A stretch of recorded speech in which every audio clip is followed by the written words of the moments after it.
العلي العظيم أعوذ بالله من الشيطان الرجيم بسم الله الرحمن الرحيم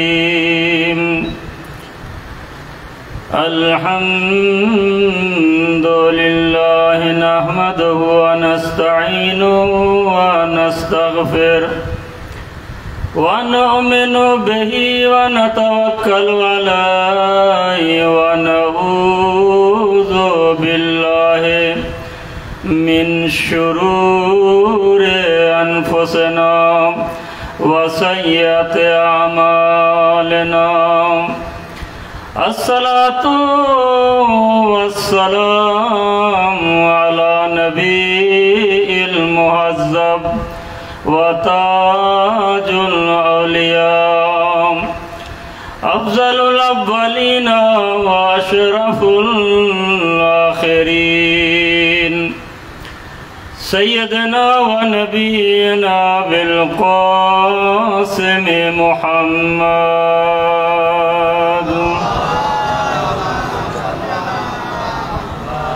الصلاة والسلام على أهل بيت الطيبين الطاهرين سيما المخصوص بالولاية المنصوص بالوصايا علي بن أبي طالب وأولاده المعصومين أما بعد فقد قال الله تعالى في القرآن المجيد والفرقان الحميد بسم الله الرحمن الرحيم مرج البحرين يلتقيان بينهما برزخ لا يبغيان فبأي آلاء ربكما تكذبان يخرج منهما اللؤلؤ والمرجان صلوات بر محمد وعلى محمد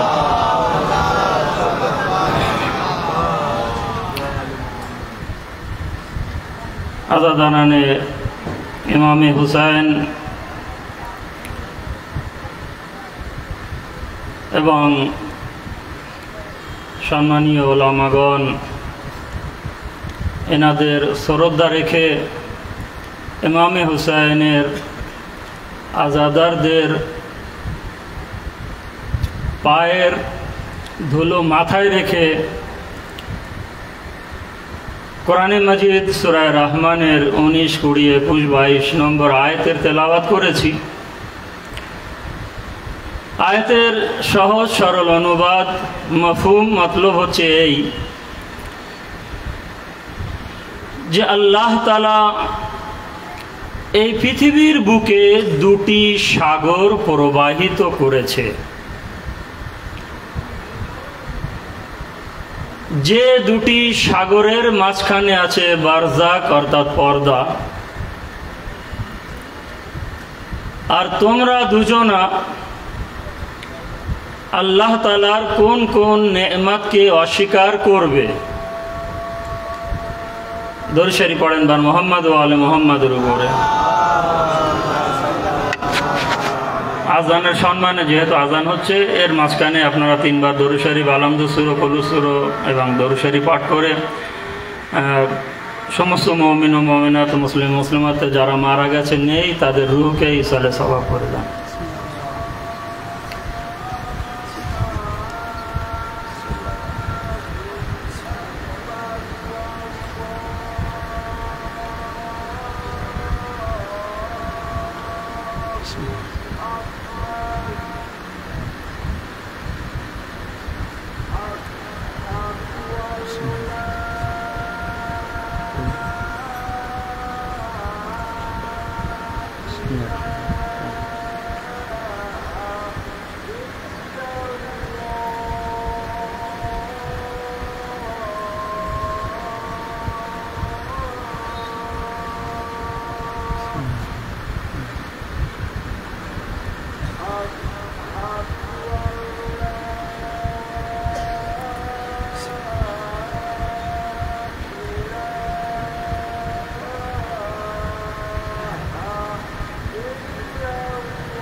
কিছু পানির পট ভিতরে পাঠিয়ে দেন। যে ছেলেরা কিছু পানির পাত্র মাঝবার সামনে পাঠিয়ে দাও। সকলে মিলে একবার দরুদ শরীফ বার মোহাম্মদ ও আলে মোহাম্মদ।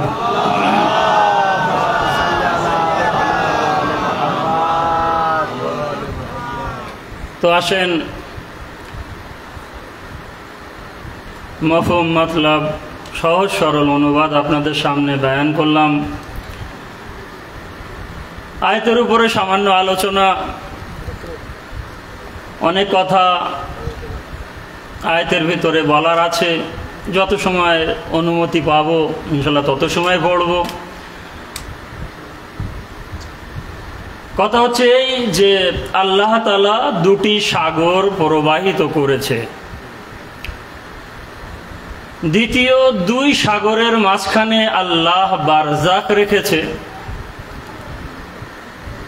তৃতীয় জিন এবং মানব জাতিদেরকে বলছে তোমরা আল্লাহ তাআলার কোন কোন নেয়ামতকে অস্বীকার করবে। তাফসিরে আহলে বায়াতে আছে দুজনের বিষয় এখানে আলোচনা হচ্ছে। বিশেষ করে সেই দুজনকে বলছে যে তোমরা দুজনা কোন কোন নেয়ামতকে অস্বীকার করবে। পরে আছে আল্লাহ তাআলা এই দুটি সাগর থেকে দুটি প্রবাল মুক্ত বার করেছে। দরুদ শরীফ পড়েন বার মুহাম্মদ ও আলে মুহাম্মাদের উপরে।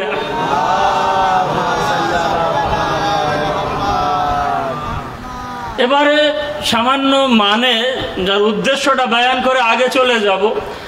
আল্লাহ তাআলা দুটি সাগরকে পৃথিবীর বুকে প্রবাহিত করেছে, অর্থাৎ এক সাগরের নাম আলী আর দ্বিতীয় সাগরের নাম ফাতেমা। আল্লাহ তাআলা এই দুটি সাগরের মাঝখানে বারজাখ রেখেছে, অর্থাৎ মুহাম্মদকে রেখেছে। কারণ হচ্ছে এই যাতে এই দুটি সাগর যেন এক অপরের উপরে অতিক্রম না করতে পারে, জুলুম না করতে পারে। দ্বিতীয় বাক্য তৃতীয় বাক্য যেটা বলা হয়েছে সেটি হচ্ছে এই যে এই দুটি সাগর থেকে আল্লাহ তাআলা দুটি প্রবাল মুক্ত বার করেছে, অর্থাৎ হাসানকে এবং হোসেনকে। দরুদ শরীফ পড়েন বার মুহাম্মদ ও আলে মুহাম্মাদের উপরে। আসল বিষয় ইমামে হোসেন, কিন্তু সঙ্গে পঞ্জতনের পাকের বয়ান এখানে আছে। এবং সংক্ষিপ্তভাবে এই আল্লাহ তাআলা লুলু, এই লুলু অর্থাৎ হাসান এবং মারজান হুসাইন, লুলু শব্দ ব্যবহার করে আল্লাহ তাআলা এখানে ইমামে হাসানের পরিচয় দিলেন। অথচ আপনি যখন এই দুটো জিনিসকে দেখবেন, দেখতে দুটি কিন্তু এর হাকিকাত এক।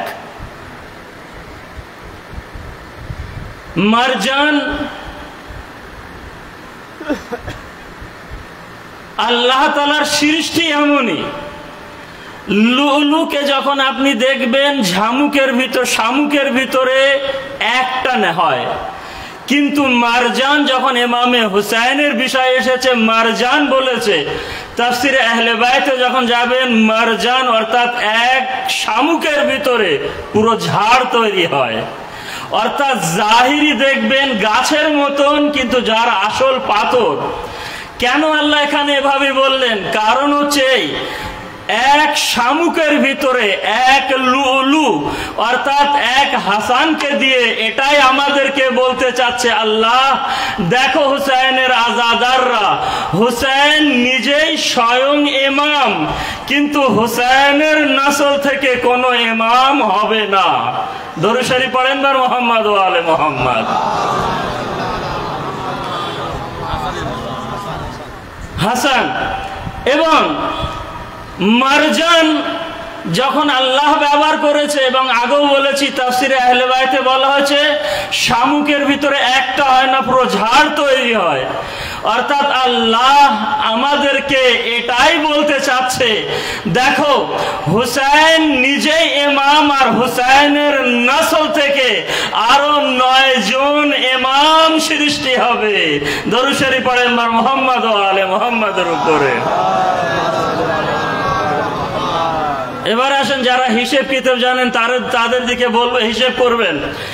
লুলু যেমন বিসমিল্লাহির রহমানির রহিম একটা সংখ্যা আছে 786। আসেন লুলু, লাম ওয়াও, লামের আপনি 30 ধরবেন, যেটা বয়ান করা হয়েছে 30 লামের, এবং ওয়াও 6, তাহলে কত হয়? 36। পরে লুলু আরো একবার বয়ান হয়েছে, লামের 30 ওয়াও 36, তাহলে 36 জন্য কত হলো? 72। এই আদাদ, এই সংখ্যাটা খেয়াল করে রাখবেন, ভুলবেন না, কেন শেষ পর্যন্ত থাকতে হবে। এবারে আসেন মারজান, মিম 40, রা 200 এবং জিম 3, আলিফ 1, নুন 50। যেহেতু আমি হিসেব করে রেখেছি আমার জন্য এত সহজ, তো এখানে সময় যদি বেশি থাকতো, কারণ আমরা মাওলানা একটু চালাক হই না, বড় ছোট করার ক্যাপাসিটি এই, যদি টাইম বেশি হতো তাহলে যোগ আপনাদের কাছে করিয়ে নিতাম।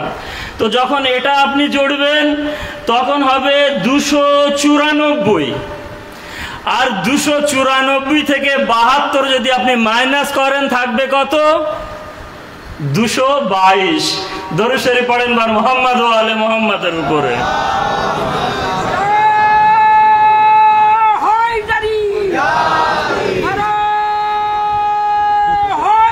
আচ্ছা ভাই, ছোট করে দেন, অসুবিধা নেই। এবারে আসেন,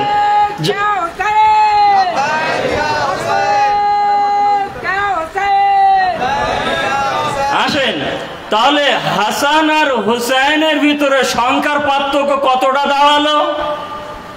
222। তো হাসান এবং হুসাইনের হতে পার্থক্য 222। এবারে আসেন হায়দার, কার লাকাব? ভাই আমার দিকে কেউ তাকাবেন না, আমার নাম হায়দার হতেই পারে, তো আমি নকল হয়েছে অন্য কারোর, কারণ নাম থেকে আমার নাম রাখা হয়েছে হায়দার। আর এই হায়দারের সংখ্যা যখন আপনি জুড়বেন তো আসবে 222। আলিউন ওয়ালিউল্লাহ, যখন এর সংখ্যাটা আপনি জুড়বেন তো হবে 222। আগে আসেন, আল্লাহর একটি নাম বাসিত, আর এই বাসিতের বে 2, আলিফ 1 এবং সিন 60 তোই 9। যখন আপনি এটা হিসাব করবেন দাঁড়াবে 72। অর্থাৎ আল্লাহর নামের এক নাম বাসিত, এই বাসিতকে দিয়ে আল্লাহ আমাদেরকে বলছে, দেখো আমার নাম থেকে যে সংখ্যা আছে 200, যে নাম থেকে সংখ্যা আছে 72, অর্থাৎ মদিনার গলিতে যে হাসান ঘুরে বেড়ায়, যাকে লুলু আমি বলেছি, তোমরা হাসানকে হাসান মনে করবে না, বাসিত ঘুরে বেড়াচ্ছে সেখানে। দরুদ শরীফ পড়েন বার মুহাম্মদ ওয়া আলে মুহাম্মাদের উপরে। আর মাওলানা ভাই জাইনুল আবেদিন সাহেব ওই পড়ায় বলছিলেন, আমিও ছিলাম, যে মজলিস মানুষ যেটা রেডি করে আছে ছোট করতে বলে সবচেয়ে কষ্টের জিনিস হচ্ছে এই। এবারে আসেন তো 72 আল্লাহ আল বাসিদকে দিয়ে বুঝিয়ে দিল, দেখো হাসানকে হাসান হিসেবে শুধু দেখবে না, বাসিদ হিসেবে দেখবে, যে আমার বাসিদ মদিনার গলিতে গলিতে ঘুরে বেড়ায়। এবং যখন হুসাইনকে দেখবে তখন শুধু হুসাইনকে হুসাইন হিসেবে দেখবে না, হুসাইনকে দেখে মনে করবে যে না, হুসাইন নিজের জায়গায় আছে, কিন্তু হুসাইনের আর একটা হকিকত আছে, সেটা হচ্ছে হায়দারিয়া, অর্থাৎ হায়দারিয়ার হাকিকত লুকিয়ে আছে হুসাইনের ভিতরে। আলিউন ওয়ালিউল্লাহর যে বেলায়েত, আর এই বেলায়েত লুকিয়ে আছে হুসাইনের ভিতরে। হুসাইনকে যখন দেখবে তখন এটাও মনে করবে যে আলিউল ওয়ালিউল্লাহ হায়দারিয়ার হাকিকত হুসাইনের ভিতরে লুকিয়ে আছে। দরুদ শরীফ পড়েন বার মুহাম্মদ ওয়া আলে মুহাম্মাদের উপরে।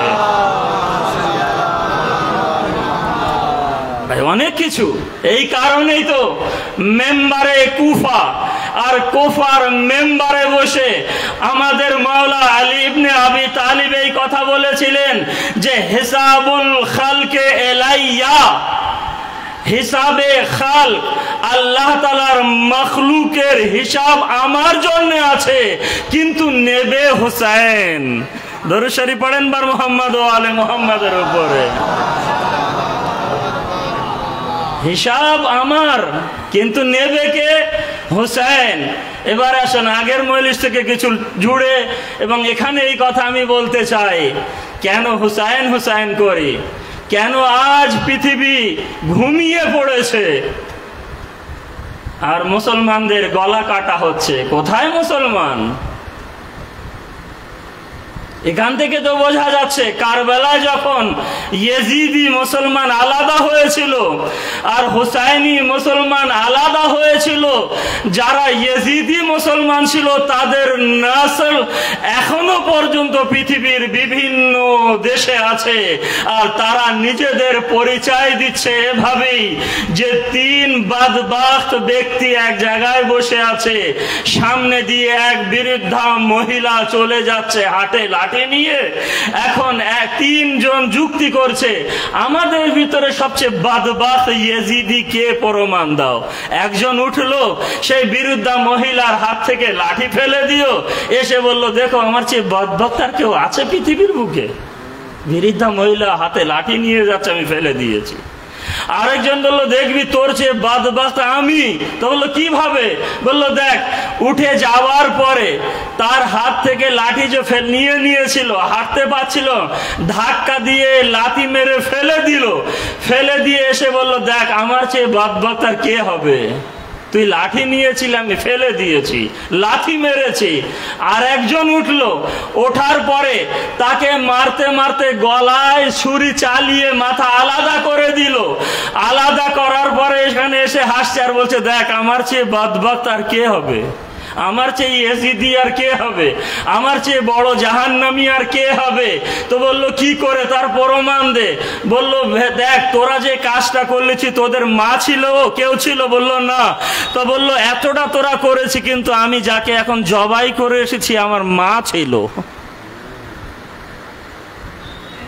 পৃথিবীর মুসলমানদের অবস্থাটি কেমনই। আমেরিকা লাঠি ফেলে দিচ্ছে, ইসরায়েল ফেলে দেওয়ার পরে লাথি মারছে, আর মুসলমানেরা যাওয়ার পরে নিজের মার গলার উপরে চাকু চালিয়ে দিচ্ছে। অর্থাৎ মুসলমান নিজেরাই ফিলিস্তিনদের মুসলমানদের উপরে চাকু চালিয়ে বলছে দেখো কারবালায় শুধু ইয়েজিদ ছিল না, আমরা পৃথিবীর বুকে মুসলমান হয়েও ওই ইয়েজিদি মুসলমানদের নসল আর তোমাদেরকে প্রমাণ দেখিয়ে দিচ্ছি, দেখো ইয়েজিদি মুসলমান কাকে বলে। দরুদ শরীফ পড়েন বার মুহাম্মদ ওয়া আলে মুহাম্মাদের উপরে।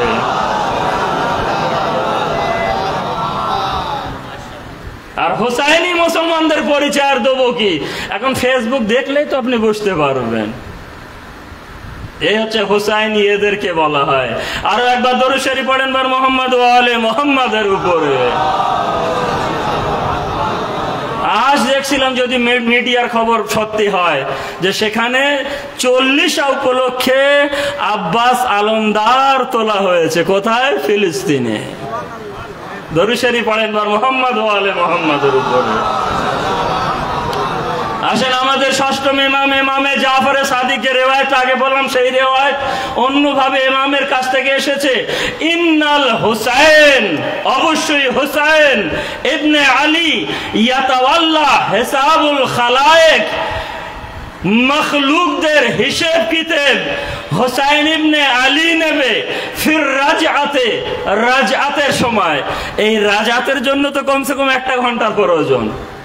রাজাত কাকে বলে? ব্যাস 1 মিনিটে। রাজাত যখন ইমামে মেহেদী জহুর করবেন,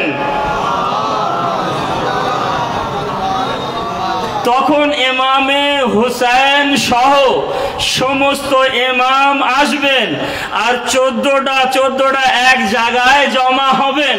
একে বলা হয় রাজাত, অর্থাৎ ফিরে আসা।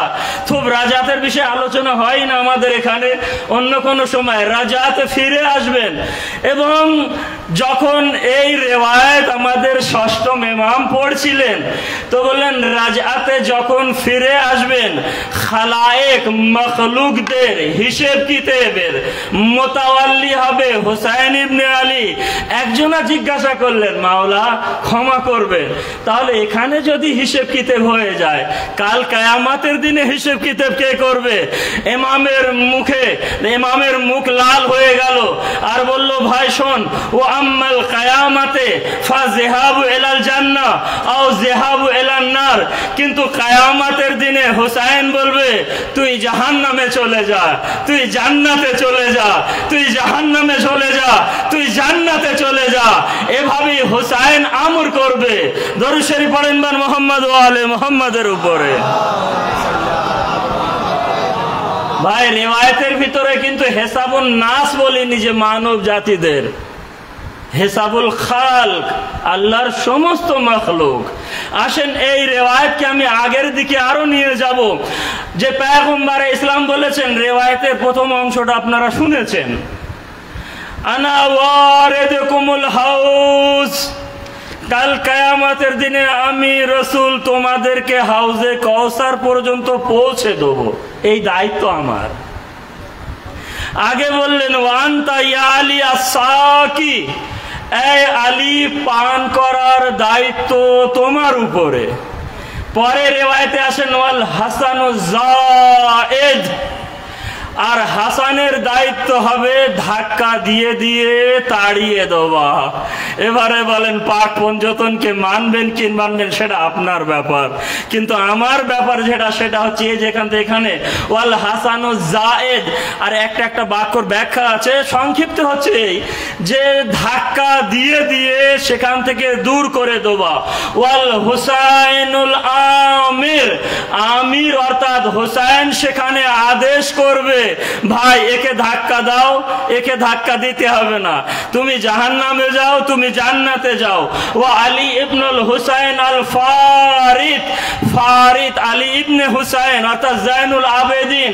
ফারিদ শব্দ আমি ডিকশনারিতে দেখলাম আজই, ওখানে বাংলায় এ কথা বলেছে যে কোনো ব্যক্তিকে রেডি করে পানিতে নামানো এবং তাকে সেখান থেকে বাঁচিয়ে ফিরে আনা।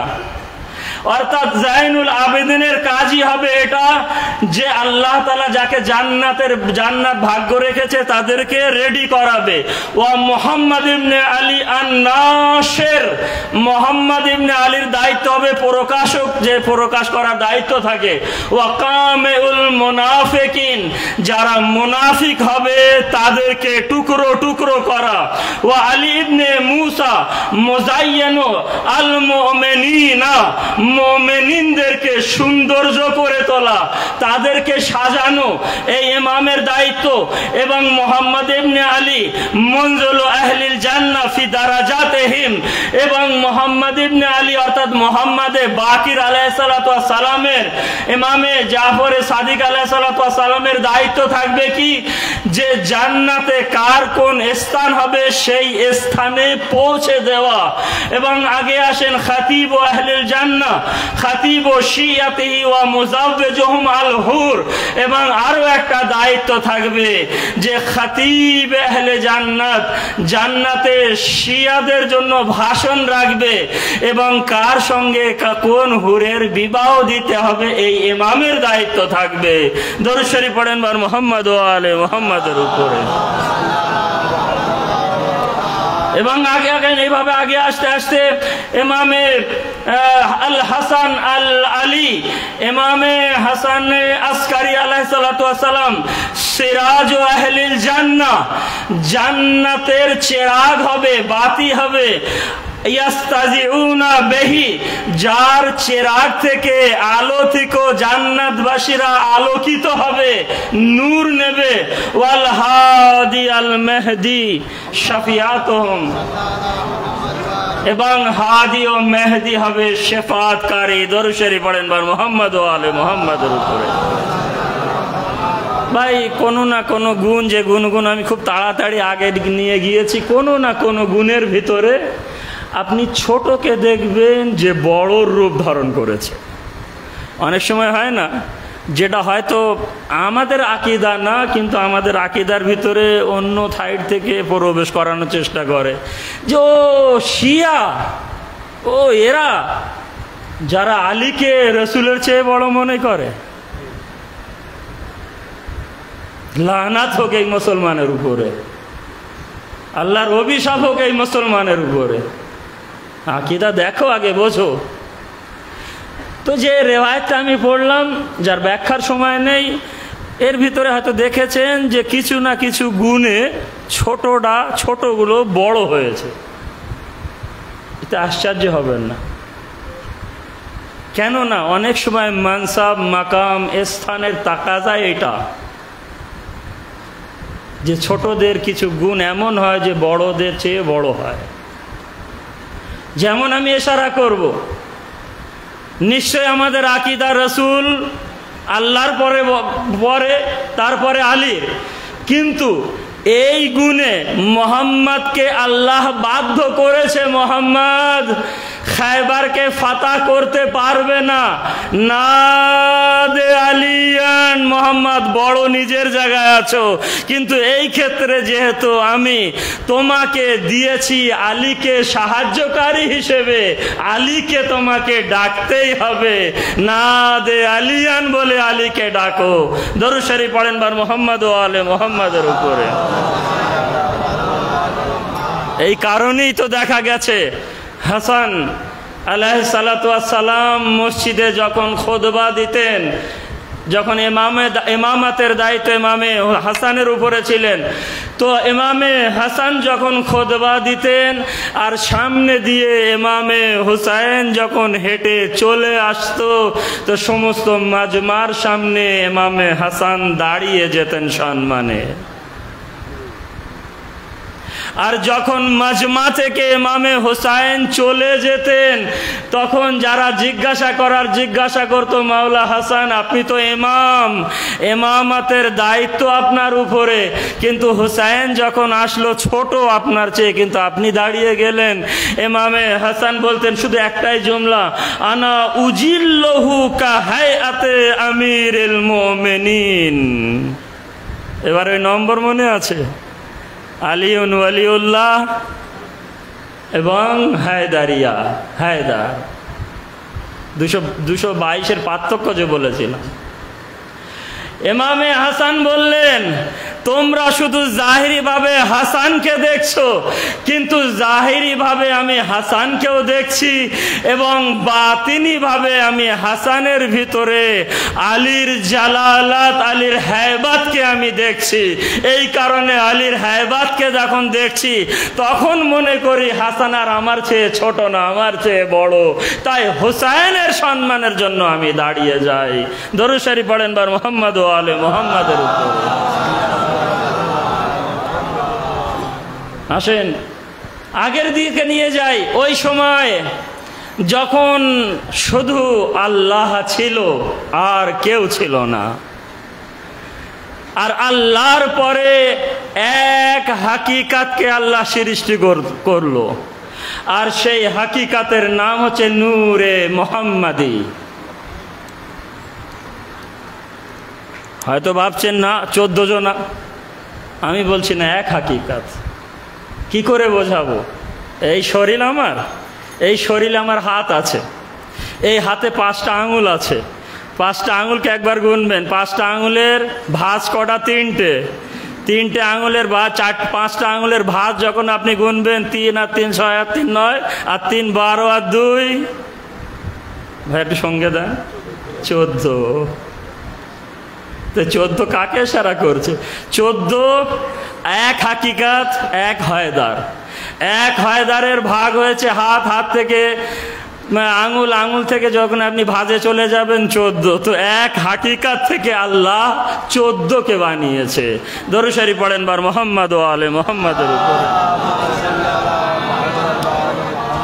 যখন বানানো হয়ে গেল, দেখেন কতটা ছোট করে এনেছি, যখন বানানো হয়ে গেল তখন আল্লাহর আওয়াজ আসলো, ইয়া হাবিবি কাল্লিম, এই আমার হাবিব একটু কথা বলো। তখন আল্লাহর হাবিব সামনে আসলেন, আল্লাহর আরশের মুখ এভাবে নিচু করে দাঁড়িয়ে গেলেন, এবং দাঁড়িয়ে শুধু গেলেন না, 80,000 বছর আল্লাহর সামনে দাঁড়িয়ে আল্লাহর হাবিব দাঁড়িয়ে গেল। 80,000 বছর জানেন কোরআনে আয়াত আছে, ফি ইয়াউমিন কানা মিকদারু 50 আলফা সানা।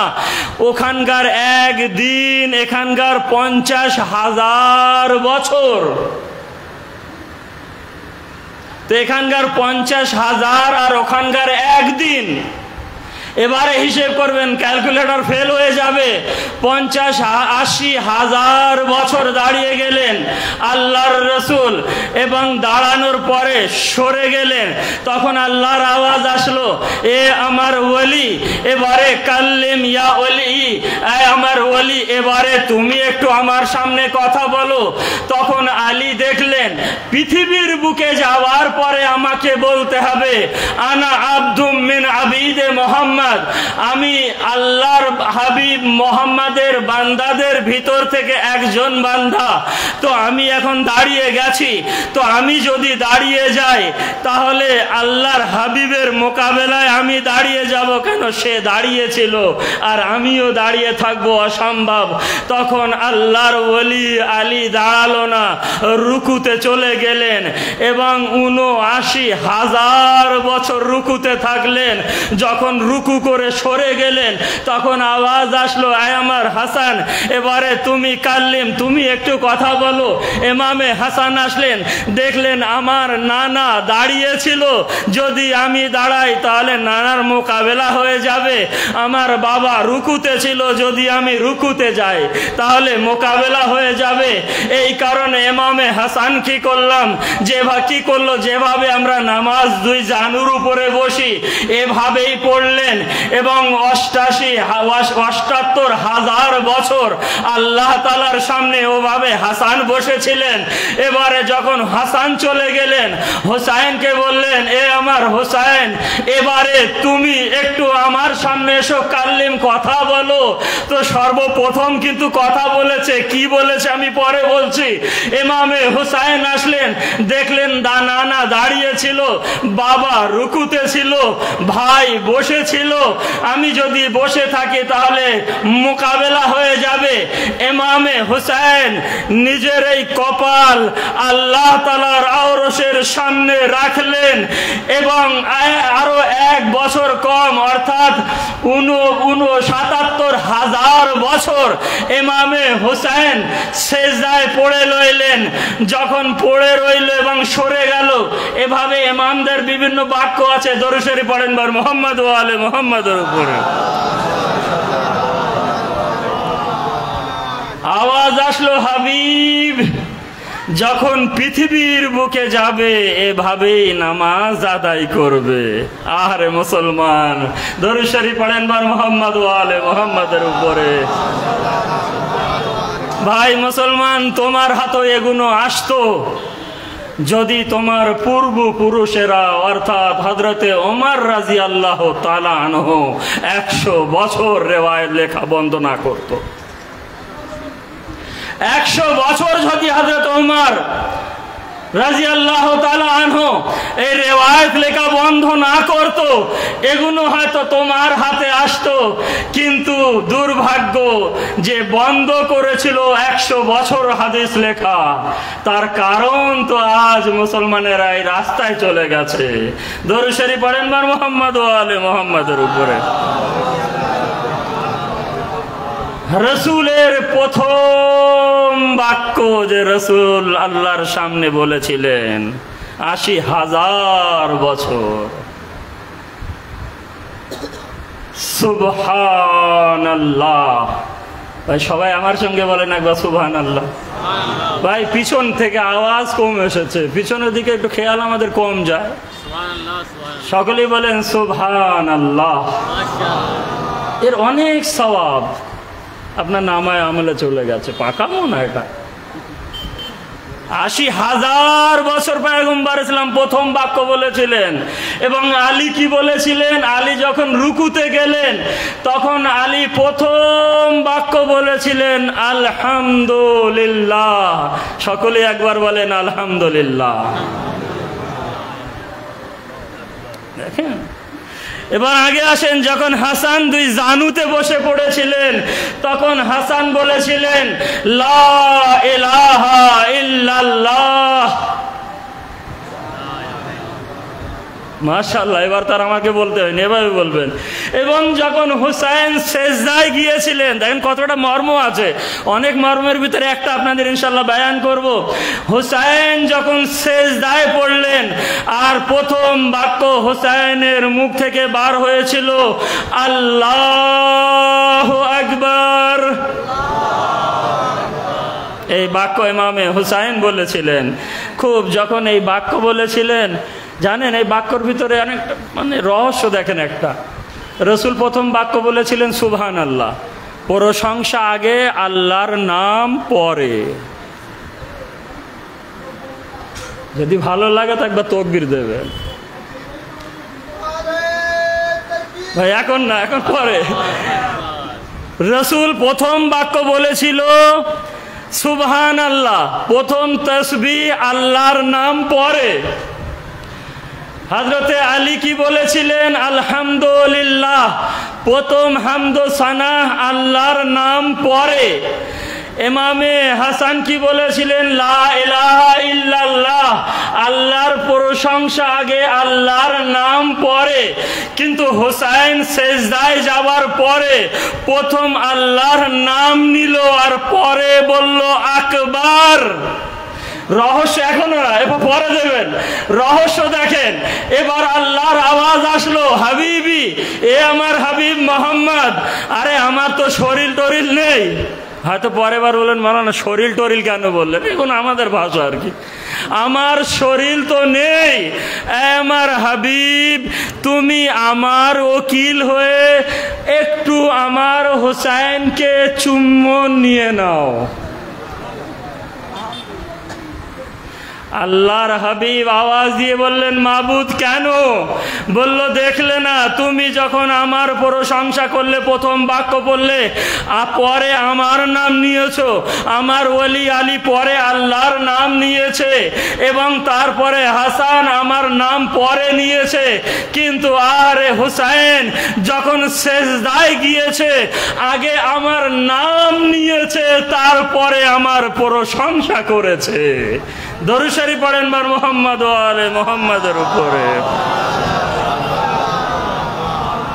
আমার হাবিব যখন পৃথিবীর বুকে যাবে, শোনো আমার হাবিব, আমি মেহমুদ হয়েছি এই মুহূর্তে।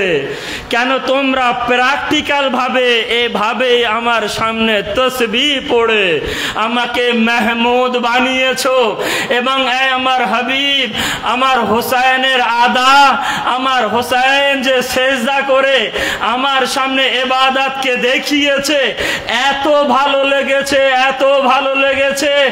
আমার হাবিব যখন পৃথিবীর বুকে যাবে, তো যখন নামাজের জন্য তোমরা আজান দেবে, তাহলে হুসাইনের বাক্য যেন আগে আদায় করা হয় আর বলা হয় আল্লাহু আকবার।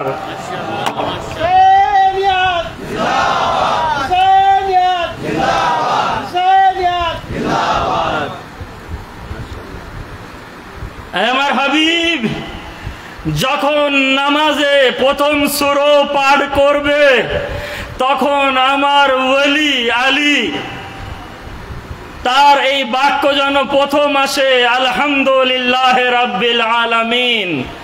আরো বললেন ইমামে হুসাইনের জন্য যে আমার হাবিব আল্লাহু আকবার দিয়ে তো ডাকবে, আর আমার বান্দারা যখন নামাজ আদায় করবে নিয়তের পরে যেন আল্লাহু আকবার আগে বলে। হাবিব আমার, এগুলো হয়তো মাসাইবের অংশে চলে যাবে হাবিব, কেননা এই হুসাইনের এক সন্তানের নাম হবে আলী আকবর। দরুদ শরীফ পড়েন বার মুহাম্মদ ওয়া আলে মুহাম্মাদের উপরে। আসেন সেজদার দিকে যায়, যেহেতু ওই নম্বরটা আমি বলেছিলাম এবং সেটা তো বলেছিলাম যে শেষ পর্যন্ত মনে রাখবেন।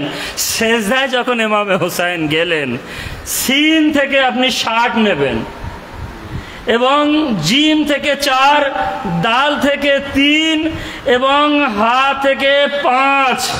যখন এটা আপনি জুড়বেন তো দাঁড়াবে 72।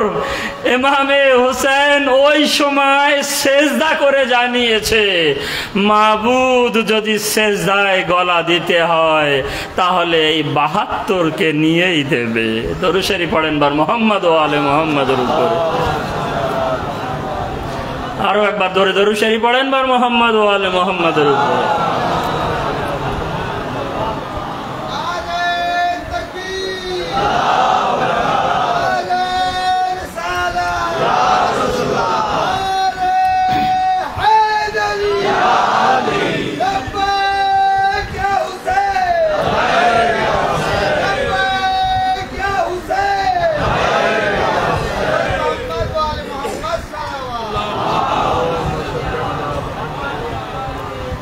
আসেন একটি রেওয়ায়তের মাধ্যমে ইনশাল্লাহ মাসাইবের দিকে যাব।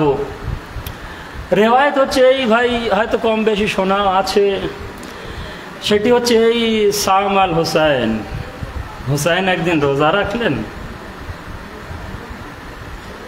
যেহেতু আমি আগেই বলেছিলাম বিষয় আসলে হুসাইন হয়তো আয়াত হিসেবে এসে গেছে প্রশংসা বিভিন্ন আইম্মাদের ইমামদের। হুসাইন রোজা রাখলেন, বয়স 3 অথবা 5 যেটা রেওয়ায়েতে বলেছে, এবং হুসাইন রোজা যখন লাগলেন, আর কম বেশি মাসায়েবে শুনেছেন যে হুসাইন কিন্তু খুব বেশি পিপাসিত হতেন এবং বারবার পানি পান করতেন। নিশ্চয় আল্লাহর কিছু এর ভিতরে রহস্য আছে। তো যখন হুসাইন রোজা রাখলেন, খুব নানা বাপ মা যখন ঠোঁট শুকিয়ে যায় সহ্য করতে পারেন, এখন যখন সহ্য করতে পারছে না, দুপুরের সময় হয়ে গেছে, সবাই মানা করছে, কিন্তু হোসেন এক কথাই বললেন যে না না বাবা মা ভাই, হুকুম করবেন না, আজ আমি আল্লাহর জন্য রোজা রাখবই। আল্লাহর এত পছন্দ হয়েছে হোসেনের কথা, জিবরাইল আমিনকে পাঠালো এবং জিবরাইল আমিনকে পাঠিয়ে বলল, জিবরাইল যাও, এসে সালাম দিলেন। সালাম দিয়ে রসুলকে বললেন, আলীকে বললেন, ফাতেমাকে বললেন যে আল্লাহর সালাম আপনাদের উপরে, আর আল্লাহ হুকুম করেছে যে হোসেন যখন রোজা আমার জন্য রেখেছে তাহলে আমি বুঝবো, আমার হোসেন বুঝবে।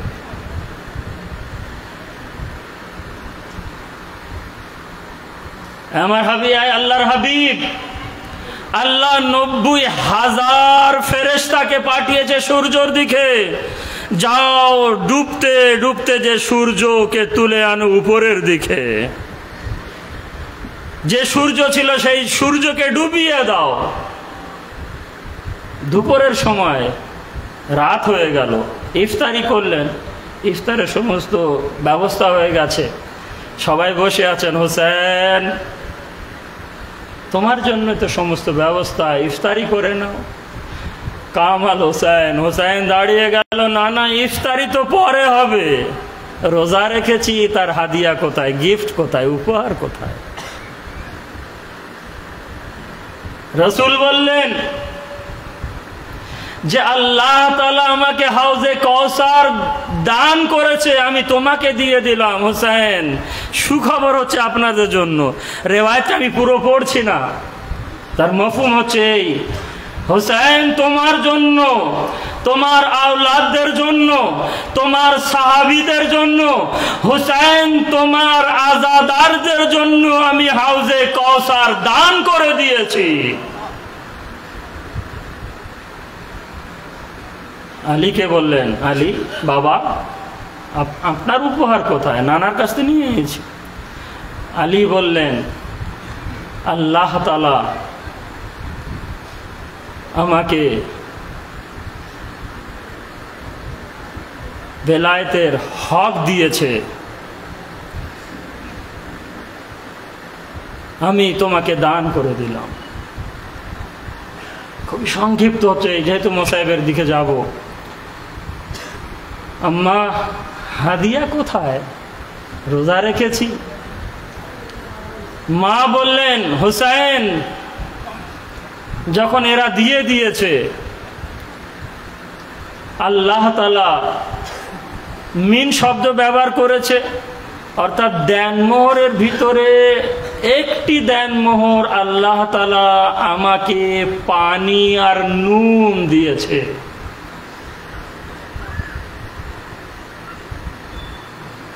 জানেন এই নুন কোথা থেকে সৃষ্টি হয়েছে? সময় আছে একটু, 1-2 মিনিট, সিরিফ 2 মিনিট, মানে এটা লম্বা চওড়া হলো 2 মিনিট।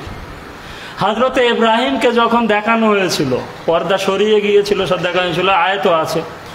তো হযরতে ইব্রাহিম কথায় কথায় আল্লাহর সঙ্গে হযরতে আলীর কথা এসে গেল। এখন যখন হযরতে আলীর কথা মাঝখানে আসলো, তো ইব্রাহিম বলল যে আলীকে একটু দেখতে চাই, আলীর মারেফাত দেখাও আমাকে। আল্লাহর আওয়াজ আসলো, ইব্রাহিম আলীর মারেফাতকে শুধু জানতে চাও, যদি আলীকে একটু দেখিয়ে দেই? বললো, মাবুদ শক্তি তোমার। আল্লাহর আওয়াজ আসলো এবং দেখো ইব্রাহিম মাথা উঁচু করে, ইব্রাহিম দেখলো যে আল্লাহর আরশের ডান দিকে একটি সবুজ রঙের কিন্দিল, একটা কাচের পাত্র, যার ভিতরে একটি ছায়া আছে, একটি ছবি আছে। ইব্রাহিমকে আওয়াজ দিয়ে বলল যে ইব্রাহিম, এই হচ্ছে আমার ওলি আলী।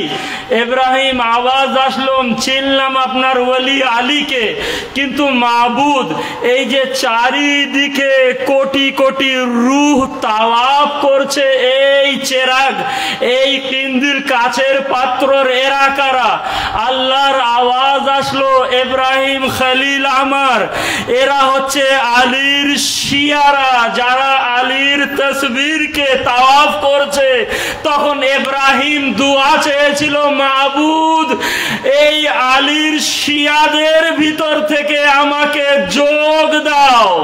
দরুদ শরীফ পড়েন বার মোহাম্মদ ওয়া আলে মোহাম্মদ।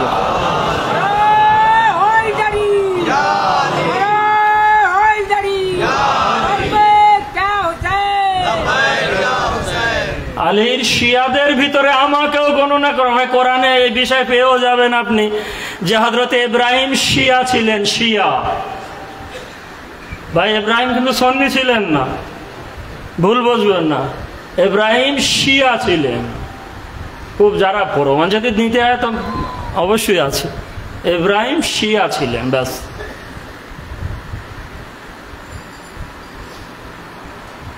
এবারে যখন আল্লাহকে বলল, মাবুদ আমি আলীর শিয়াদেরকে একটু নেমন্তন্ন করতে চাই। আওয়াজ আসলে এরা পৃথিবীর বুকে ছড়িয়ে ছড়িয়ে আছে এখানে ওখানে, হয়তো অসম্ভব। ইব্রাহিম এক কাজ করো, এক মুঠো কাফুর নাও, কাবজাতান মিন কাফুর, এক মুঠো কাফুর নাও, ছড়িয়ে দাও। ইব্রাহিম ছড়িয়ে দিলেন। যেখানে যেখানে কাফুরের টুকরো পড়েছিল সেখানে সেখানে নুনের পাহাড় তৈরি হয়ে গিয়েছিল। এবারে আসেন, মা জননী ফাতেমা হোসেনকে কি দিলেন? পানি এবং নুন। যদি হোসাইনি হতে চাও তাহলে একবার শুকরিয়া আদায় করো হোসাইনকে, যে হোসেন দেনমোহর তোমার মার ছিল নুন এবং পানি, আর সেই পানি আমরা মুসলমানেরা ব্যবহার করছি। যদি ফাতেমা রাজি হয়, হোসেন রাজি হয়, তাহলে তোমার ওই নুন পানি হালাল হবে। আর যদি হোসেন রাজি না হয়, ওই নুন পানি তোমার জন্য হারাম হবে। আর মুসলমান হয়েও যদি রাজি হোসেন না হয় আর ওই নুন পানি ব্যবহার করো, তাহলে হয়তো তোমার শরীরে যে রক্ত মাংস হবে সেটার হালাল হবে না, হারাম হবে। আর যখন হারাম হবে, আল্লাহর নিকটে আপনার ওই রোজা যে সকালে সকালে হচ্ছে, ওই রোজাও গ্রহণ হবে না। সময় মতন যে নামাজ হচ্ছে না, সেই নামাজও গ্রহণ হবে জানে যে নামাজে মোহাম্মদ ও আলে মোহাম্মদের বেলায়েত বয়ান হয় না। দরুদ শরীফ পড়েন বার মোহাম্মদ ও আলে মোহাম্মদের উপরে।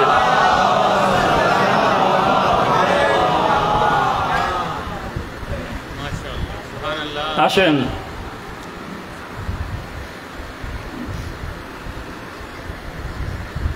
আমাদের মজলিস ওই সময় পর্যন্ত সম্পূর্ণ হয় না যতক্ষণ আমাদের চোখের এই সাধারণ পানি ফাতেমাতুজ জাহরার চোখে, ফাতেমাতুজ জাহরার রুমালে পড়ে মতি না হয়ে যায়। আল্লাহর আওরস, একদিকে খালক, একদিকে আম্বিয়ারা, আর একদিকে মালায়েকারা। আল্লাহর আওরসের সামনে একটি সিংহাসন, সিংহাসনের উপরে তাজ শেফাত। নবীদের রূহকে আওয়াজ দিয়ে বলল, এই নবীদের রূহ, কাল কায়ামতের দিনে যার মাথায় এই তাজে শেফাত থাকবে, অধিকার তার হবে। কে নিয়ে নেবে? তোমরা যে পারবে নিয়ে নাও। তাজে শেফাতের পাশে একটি খাতা রাখা আছে। আদম আসলেন, পাতা উল্টালেন, চলে গেলেন, দাঁড়িয়ে গেলেন। নূহ আসলেন, পাতা উল্টালেন, দেখলেন, চলে গেলেন। আইয়ুব আসলেন, অনেক সময় দাঁড়িয়ে থাকলেন, পাতা দেখলেন, পড়লেন, চলে গেলেন। সমস্ত নবীদের রূহ পাতা দেখলো, চলে গেল। আল্লাহর আওরসের ডান দিকে মোহাম্মদে মুস্তাফার নূর দাঁড়িয়ে আছে। ঠোঁটে ঠোঁট দিয়ে কাটছে। কি করব? এক সময় আল্লাহর আওরস থেকে ছোট্ট একটি রূহ, হোসাইনের রূহ বার হয়ে আসলো। সিংহাসনের পাশে যাবার পরে তাজে শেফাআত নিলেন, রসুলের কাছে এসে বললেন, না না, সমস্ত নবীরা চলে গেলেন, আপনি দাঁড়িয়ে আছেন কেন? জানেন কি বললেন? হাবিবের নূর বললেন, হুসাইন, এই তাজ নেওয়ার জন্য যে আসবাবপত্র জিনিসের প্রয়োজন, সেই জিনিস আমার কাছে নেই। হুসাইন তাজে শেফাত রসুলের কপালে দিলেন, সেজদায়, রসুলের মাথায় দিলেন, সেজদায় চলে গেলেন। আল্লাহর আওয়াজ আসলো, হুসাইন সিগনেচার করে দাও এবং পড়ে নাও। হোসাইন সেজদায়, যে সেজদা আমি আগে বলেছি, সেজদায় মাথা রেখে হোসাইন বললেন, মাবুদ, যদি শর্ত এবং শর্ত পড়ার পরে যদি সই না করি তো আমার নানার মাথা থেকে তাজে শেফায়েতকে ফিরিয়ে দিতে হবে। মাবুদ, শক্ত হোক আর আসান হোক, হোসাইন যখন সেজদায় মাথা রেখে দিয়েছে, সব কিছু বুকে পেতে নেবে হোসাইন। পৃথিবী সব চলে আসলো। একদিন দুদিন পরে যখন হোসাইন বড় হলেন, মসজিদে নববীতে ভরে আছে সাহাবীরা। ইমামে হুসাইন, ইমামে হাসান চললেন, ইমামে হাসান, ইমামে হুসাইন চললেন। হাসান ঘরের ভিতরে, মসজিদের ভিতরে প্রবেশ করলেন। হোসাইন যেতে যাবেই এই সময় দেখলেন যে সামনে একটি পর্দা পড়ে গেছে। কেউ যেন হোসাইনের এই হাত ধরে পিছনের দিকে টানলেন। পিছনে ফিরে দেখে আর কেউ না, এ তো জিবরাইল। বললেন, জিবরাইল, তুমি এই মুহূর্তে আমাকে বাধা দিলে। বলল, হুসাইন, আমি বাধা দেওয়ার কে? সেই আল্লাহ বাধা দিয়েছে। জিবরাইল, কি খবর? বলল, মনে আছে হুসাইন, তুমি সেজদায় মাথা রেখে ওয়াদা করেছিলে, তাজে শেফাত রসুলের মাথায় দিয়েছিলে? হ্যাঁ মনে আছে। হুসাইন, সই করুনি? হ্যাঁ মনে আছে। হুসাইন, তোমার পরীক্ষার সময় খুব নিকটে এসে গেছে।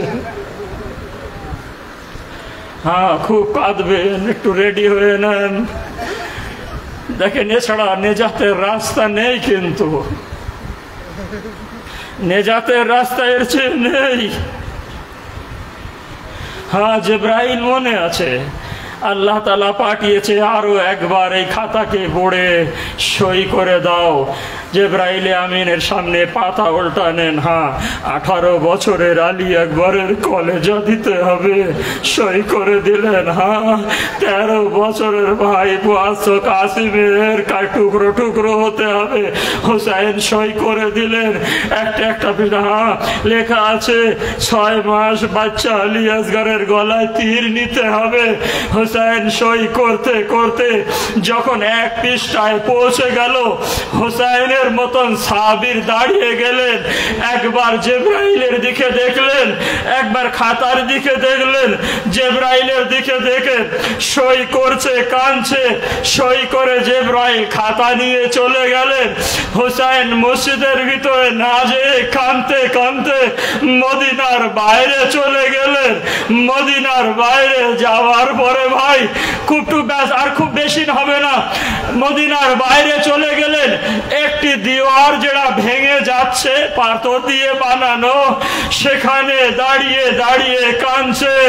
হুসাইনের মতন সাহাবীর পাথর ভিজে গেল। বাড়িতে আসলো হাসান, সবাই জিজ্ঞাসা করছে হুসাইন কোথায়? জাইনাব জিজ্ঞাসা করলো, আমার ভাই হুসাইন কোথায়? বললো, জানি না, আপনার ভাই হুসাইনের সঙ্গে জিবরাইলের সঙ্গে আলোচনা হচ্ছে, চলে গিয়েছে। বলল ফাতেমা, বলল আমার হুসাইন। জাইনাব বলল, আম্মা খুঁজতে যাব। বলল, না, তোমাকে যেতে হবে না, সাহাবীরা খুঁজতে। সালমানে ফার্সি যেতে যেতে ওখানে পৌঁছে গেল, হুসাইন তুমি এখানে কাঁদছো কেন? না না, আরে তুমি যে প্রশ্ন করলো একবারই আমি উত্তর দিতে পারবো, বারবার আমার গলা জবাই করতে পারবো না। একবার চলেন বাড়িতে, সকলের সামনে যাওয়ার পরে আমি উত্তর সকলের সামনে দেবো। সকলের সামনে নিয়ে গেলেন, একবার জিজ্ঞাসা করতেন, হুসাইন কেন তুমি এভাবেই কাঁদছো? সকলে জিজ্ঞাসা করলেন, আলী জিজ্ঞাসা করলেন, উত্তর দিলেন না। ফাতেমা জিজ্ঞাসা করলেন, উত্তর পেলেন না। রসুল জিজ্ঞাসা করলেন, উত্তর পেলেন না। এভাবে যখন জিজ্ঞাসা করছে, হুসাইন কোনো উত্তর দিচ্ছে না, ডুগরে ডুগরে হুসাইন কাঁদছে। একবার রসুলে খোদা বললেন, হুসাইন সবর আমার ভিতরে নেই, তোমার ভিতরে সবর আছে হুসাইন, আমার সবরের পরীক্ষা নিও না, বলে দাও। না না মনে আছে চাঁদের শেফাত? বললে হ্যাঁ মনে আছে।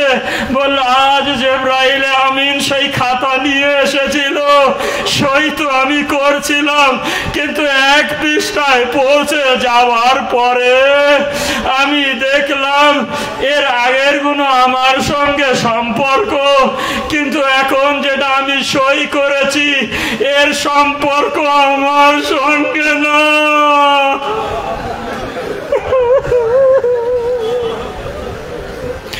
যদি বাক্যগুলো বুঝতে পারেন সম্পর্ক আমার সঙ্গে না, তো বললো কি হয়েছে জানেন? হুসাইন একবার জাইনাবের চেহারার দিকে দেখলো, একবার বসে পড়লেন।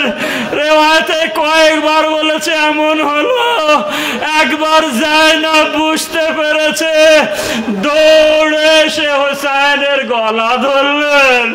গলা ধরার পরে জাইনাব বললেন, হুসাইন এই জাইনাবের চাদর জানু আর কুফার বাজার জানবে।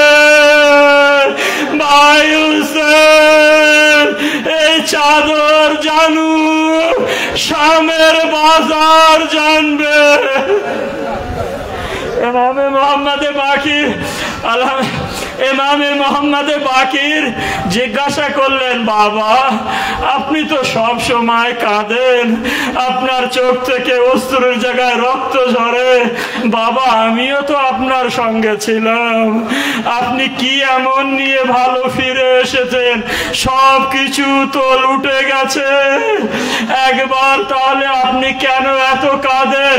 জানেন রিওয়ায়াত বলছে ইমাম বসেছিলেন, জাইনুল আবেদিন বাকিরের কথা শুনে দাঁড়িয়ে গেলেন কাঁদতে কাঁদতে, বললেন বেটা বাকির শাম থেকে ফিরে আসার পরে আমি আমার পিঠের উপরে ঘুমাতে পেরেছি, কিন্তু আমার ফুফু আম্মা পিঠের উপরে কোনোদিন ঘুমাতে পারিনি। যদি এখনো না বুঝতে পারেন আর একটুখানি সময় নাসমা সাহেবের শেষের দিকে, যদি এখানে এই বুকে পাথর না হয়, যদি মাংস থাকে, আমার বাক্য যদি বুঝে নিতে পারেন, বাড়িতে যাওয়ার পরও কাঁদবেন।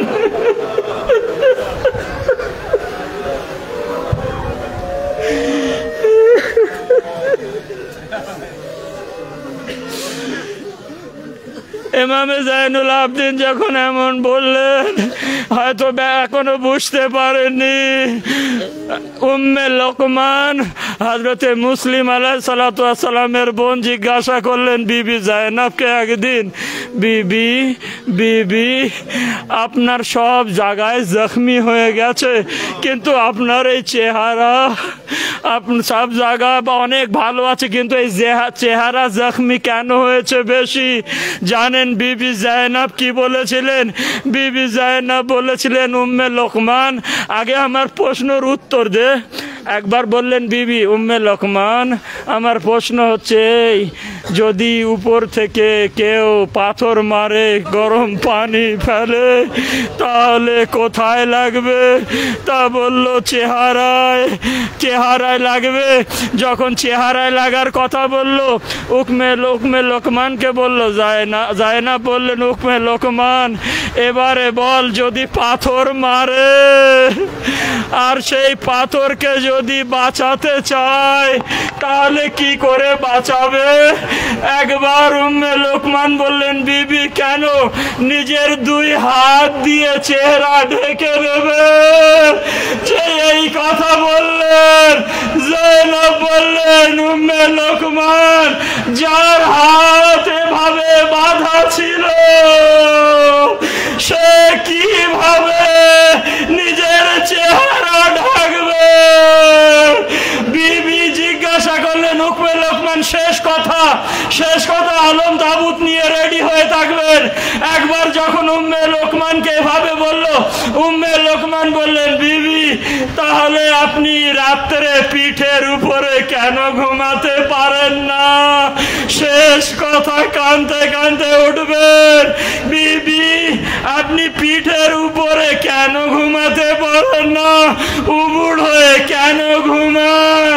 জয়নব কাঁদতে কাঁদতে বললেন শামের বাজার শিমরে মালুন আমার সাকিনাকে যখন চাবুক মারছিল আমার হাত বাঁধা ছিল মাথার সঙ্গে, আমি আমার সেই বাঁধা হাত নিয়ে আমার সাকিনার উপরে পড়ে গিয়েছিলাম। এরকম মুহূর্তে শিমরে মালুন পিছনে যে ঘোড়াগুলো ছিল সেই ঘোড়া দৌড়াতে বলল আমার উপর দিয়ে, ইয়েজিদিদের ঘোড়া আর আমার পিঠ। তারপর থেকে আমি কোনদিন আমার পিঠের উপরে ভর দিয়ে ঘুমাতে পারিনি।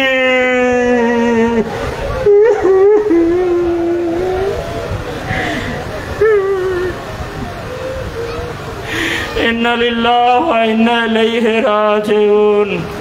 মাতামে হুসাইন।